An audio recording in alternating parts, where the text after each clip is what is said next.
The superintendent for Brooklyn City Schools says the district is short on cash, and that means cutbacks that may soon impact hundreds of students.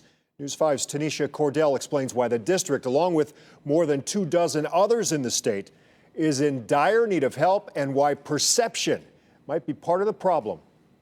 Crunching numbers. I mean, our budget's only a $17 million budget. Combing through research. So over the last 10 years alone, we've lost $9.6 million. Just intangible personal property tax. And the plea to state officials for equal funding never ends for Brooklyn City Schools Superintendent Mark Glykoff. I think you need to step up here and really help us with this. Glykoff says the district is making cuts constantly. Cuts that impact teacher staffing, school supplies, and student transportation. It may soon impact student programs. I'll be honest, there's limited fringe left. State funding for Brooklyn schools is limited, and it's been that way for a while. The problem is Brooklyn is being lumped in with a group of wealthy school districts across the county and state. But perception doesn't seem to be reality.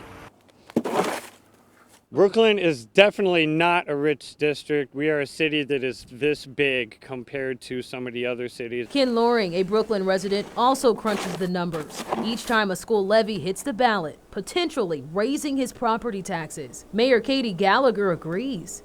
They just can't afford it. They're doing the best they can to scale back as much as they can, but how much are you going to ask them to do? State Representative Bride Sweetie currently working on a solution. And I think that what happens in Brooklyn is a great example of how unfair the system is. Sweeney says Brooklyn is one of 30 underfunded districts in the state. She says the state provides Brooklyn with $941 per student.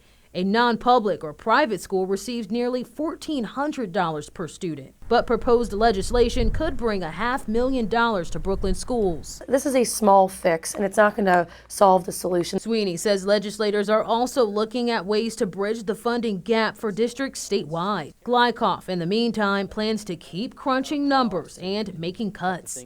Tanisha Cordell, News 5.